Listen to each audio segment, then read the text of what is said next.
தமிழ்நாடு சட்டமன்ற தேர்தல் வந்து முடிஞ்சிருச்சு. ஸோ இந்த இடத்துல எப்படியும் டு பி ஃப்ராங்க் ஆட்சி அமைக்க போறது நம்ம டிவிக்கே தான். ஸோ இப்போ நான் யாருக்கிட்ட பேச வந்திருக்கேன், நான் டிவிக்கேக்கு ஓட்டு போட்டேன், உங்ககிட்ட பேசுறது தான் வந்திருக்கேன். ஸோ இப்போ நான் வந்து ஒரு மாற்று கட்சிக்கு ஓட்டு போட்டேன். ஸோ என்னோட பார்வையிலேருந்து நான் உங்களை பார்க்கும்போது என்ன நினைப்பேன்னா, யாரா மறுமொழி டிவிக்கெல்லாம் ஒரு கட்சின்னு அதுக்கு போய் ஓட்டு போடுறேன், இது எவ்வளோ பெரிய தப்புன்னு இப்போ உனக்கு புரியாது, அவங்க வந்து ஏதாவது உழப்பும் போது தான் தெரியும், அப்போதான் எங்கள் அருமை புரியும் அப்படின்னு தான் நான் நினைப்பேன். ஸோ அப்படி இருக்கும்போது இந்த இடத்துல வந்து அதை வந்து தப்பு அப்படின்னு நீங்கள் வந்து ப்ரூவ் பண்ண வேண்டியது உங்களோட கடமை தான்.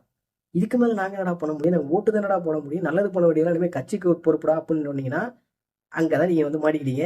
இந்த கட்சியை பொறுத்த வரைக்கும் நீங்க மட்டும் அப்படி சொல்ல முடியாது. ஏன்னா மற்ற கட்சியெல்லாம் காசு கொடுத்து அந்த காசு செலவு பண்ணி பொருட்செலவு பண்ணி அது இதுன்னு பண்ணி கட்சிக்காரங்க வளர்ப்பாங்க. ஆனா இந்த இடத்துல எல்லாமே பண்ணது நீ.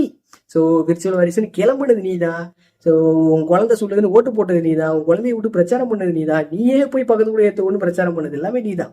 ஸோ அந்த கட்சி வளரல, நீ தான் கட்சியை வளர்த்து விட்ட. நீங்களே வளர்ந்துக்கிட்டீங்க, கட்சியும் சேர்த்து வளர்த்து விட்டீங்க. அப்படிங்கும்போது எல்லா பொறுப்பும் முந்தானையில தான் வந்து முடியும்.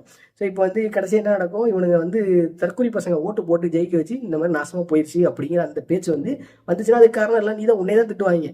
அப்படி இருக்கும்போது ஒழுங்கா செயல்பட வைக்க வேண்டியது உங்க கடமை தான். அதாவது விர்ச்சுவல் வாரிஸ் ஆஃப் தமிழ் டிவிக்கே அப்படின்னு இருந்தது வந்து விர்ச்சுவல் வாரிஸ் ஆஃப் தமிழ்நாடுன்னு மாற வேண்டிய டிரான்சிஷன் டைமுக்கு வந்துட்டோம். ஸோ எப்படியும் அவங்க தான் ஆட்சி அமைக்க போறாங்க. ஸோ ஆட்சி அமைச்சு இப்போ ஒரு ஸ்கீம் கொண்டு வராங்க.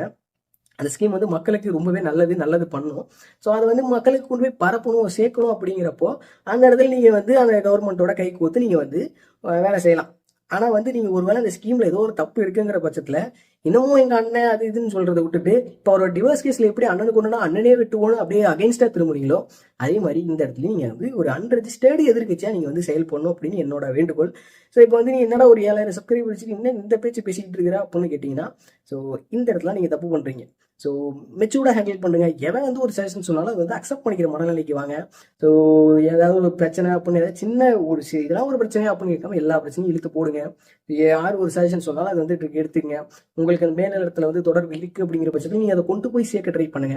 ஸோ அப்படிங்கிறப்போ கட்சியை வந்து நீங்கள் தான் வளர்க்கணும். அவன் வந்து எதிர்கட்சி, இவன் வேற கட்சி, நீ எங்களுக்காக ஓட்டு போட்டா அப்படின்னு நீங்களும் இதுக்கு முன்னாடி அந்த மாதிரி செயல்படாம எல்லாரும் ஒரு இன்க்ளூசிவா செயல்படுங்க. எல்லாருக்கும் நல்லது நடக்கணும் அப்படின்னு நினைங்க. அதாவது இருக்கலே ஆல்கஹால் கண்டென்ட் அதிகமா இருக்க சரக்கை விட நீங்க ஒரு நல்லது பண்ணி எதிர்த்தாப்புல இருக்க கண்ணில் வர சந்தோஷத்தை பார்க்கும்போது வர போதை வந்து ஈடிணையற்றது. அதை நான் வந்து பார்த்துட்டேன், சரக்கு டேஸ்ட்டை பார்க்கல, இதை சொல்கிறேன். அப்படிங்கிறப்போ நீங்கள் வந்து இந்த மாதிரி செயல்படுங்க. இதுக்கு மேலே நீங்கள் தான் டேக் ஓவர் பண்ணிக்கணும். ஸோ நான் இதுக்கு மேலே அரசியல் வீடியோஸ்லாம் போட மாட்டேன். இதுவே ஒரு 5 வருஷத்துக்கு ஒருக்கா இதுக்கு மேலே விட்ட சான்ஸ் இல்லை. அப்படிங்கிறனால தான் சில வீடியோஸ்க்கு வந்து போட்டுருப்பேன், பெருசாலாம் பேசியிருக்க மாட்டேன். இதுக்கு மேலே நான் போட போகிறது கிடையாது. நான் என் கண்டென்ட் வந்து டெக்கு பைக் தான். ஸோ அப்படிங்கிறப்போ அந்த விர்ச்சுவல் வாரியஸ் பாய்ஸ் நீங்கள் டேக் ஓவர் பண்ணிங்க. ஸோ அடுத்து அவங்க என்ன பண்ணாலும் நீங்கள் தான் அடி போட்டு வளர்க்கணும். நன்றி.